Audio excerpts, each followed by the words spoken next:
وسط یه جنگی یه زنی بچه خودشو گم کرده بود، بچه شیرخوار خودشو داد میزد، لشکر رو به هم ریخت، من بچه‌مو گم کردم. گفتن بچه از اینجاست پیدا کرد، نشست شروع کرد بچه‌شو شیر دادن، به هیچ کس اعتنا نمی‌کرد. رسول خدا فرصت و غنیمت شمرد، همه رو جمع کرد، گفت بیاد این مادر رو میخوام بهتون نشون بدم.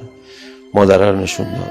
بعد سوال رسول خدا اینه، فرمود که آیا این مادر حاضره بچه‌شو تو آتیش بندازه؟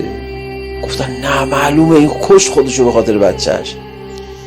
بعد فرمود خدا بیشتر از این مادر به شما علاقه داره.